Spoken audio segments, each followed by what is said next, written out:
Hey everyone, welcome back. Hope you're having a fantastic day so far.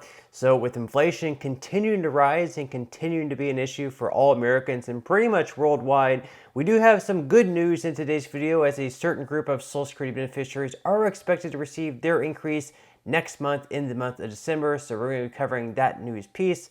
Plus, we're just 10 years away with the unfortunate reality that if nothing is done, then everyone receiving Social Security benefits is going to receive a cut in their payments by 20 to 25%. But there is one plan that is perhaps the most simplistic and probably in all reality would make the most sense in passing. So we'll be covering that bill as well. But before we go ahead and dive into the main content of today's video, if you wouldn't mind helping me out real quickly by just giving this video a like, that just helps out with the good old YouTube algorithm, and also consider subscribing to my channel if you have not already.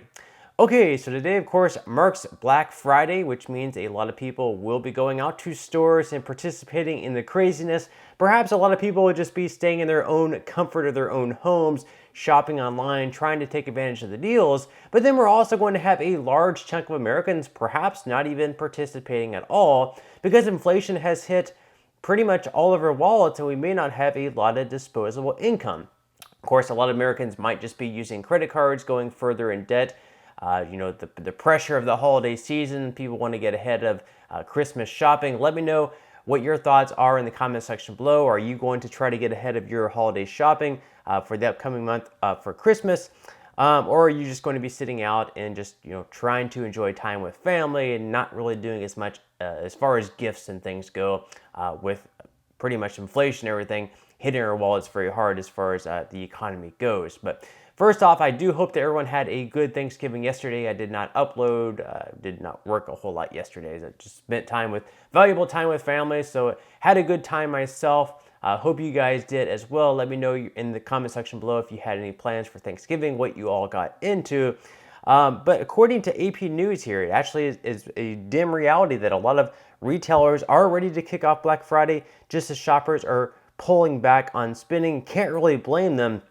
So they say here that consumers are now coming under more pressure from dwindling savings, increased credit card debt, and still stubborn inflation. In fact, shoppers cut their buying in October, ending 6 straight months of gains. Shoppers have gotten some relief from easing inflation, but many goods and services like meat and rent are still far higher than they were just 3 years ago. And the National Retail Federation, the nation's largest retail trade group, expects shoppers will spend more this year than last year, but their pace will slow given all the economic uncertainty. And pretty much the only reason they might be spending more this year than last year isn't necessarily because they're buying more, it's because prices are higher than what they were last year. So for the same goods and services that they were able to buy last year, with inflation still rising, they're not able to buy as much, but the prices are higher, so they're buying less, but they're spending more. That's just sort of the unfortunate reality. And a lot of Americans are forced to go into even more credit card debt. It's not like they have this money sitting around in their checking or savings account. No, they're going further into debt so they can continue to buy, whether it's something for themselves or gifts for family and friends coming up next month for Christmas. But let me know once again in the comment section below, do you plan to go out and spend any today? Or are you going to stay home and spend online?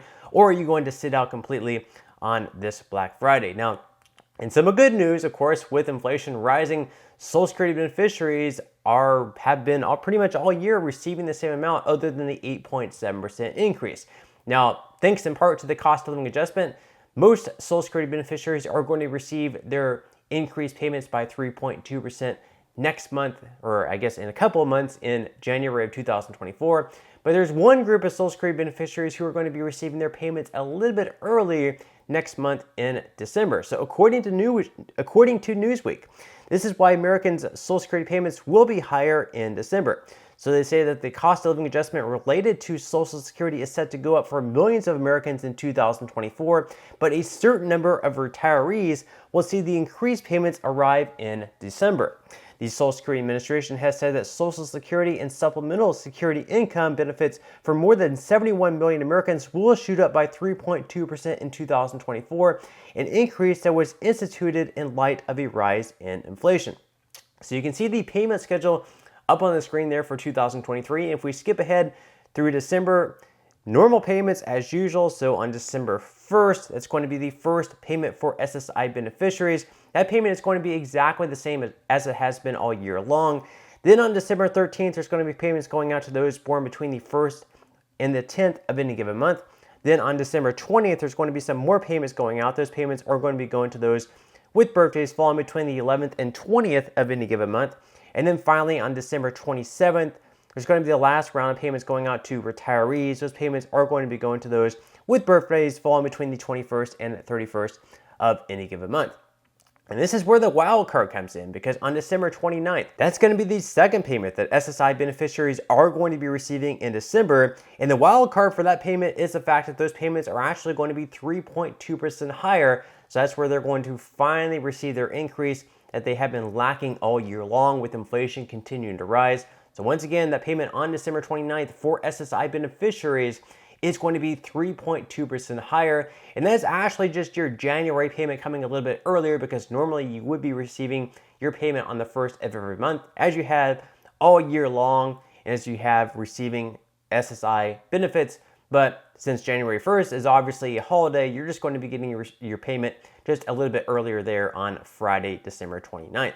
Now, in some bad news, of course, once again, we have that bad reminder that in 10 years, if nothing is done about the Social Security Trust Fund, unfortunately, everyone receiving Social Security benefits, whether you receive Social Security Retirement, SSI, or SSDI, you're going to receive a cut in your benefits across the board by 20 to 25%. Now, lawmakers currently in Washington aren't really doing anything about it, because they're receiving a comfortable salary. They know that they're not going to be in any trouble by not doing anything now. This is someone else's problem 10 years down the line. They're not considering this to be an issue of theirs because they're doing very wealthy. They probably won't even have to rely on Social Security benefits, because they're going to have millions of dollars banked away into their retirement accounts, checking, savings, real estate, things like that. Obviously, it's not their issue, so they're not even going to try to do anything about it. They're just going to continue collecting their paychecks and, doing very well for themselves. And in 10 years, that's going to be someone else's issue. Now, currently, there are a few different plans out there to shore up the Social Security program. None of them are very much realistic, just because they don't have bipartisan support. We do have one bipartisan plan, but it's not yet in the form of a bill. But this bill perhaps would probably make the most sense, just given the fact that it's the most simplistic, and it would pretty much shore up the program. So this is by a senator in Rhode Island by the name of Sheldon Whitehouse. So they say here that new analysis released today by the Social Security Administration's Office of the Chief Actuary finds the Medicare and Social Security Fair Share Act, originally introduced by Senator Sheldon Whitehouse and with companion legislation introduced today by Congressman Brendan Boyle, would extend Social Security solvency indefinitely by making the nation's highest earners contribute their fair share. So basically what it would do, it would preserve Medicare and Social Security while safeguarding benefits. So it would extend the Social Security solvency indefinitely and extend Medicare solvency by an estimated 20 years.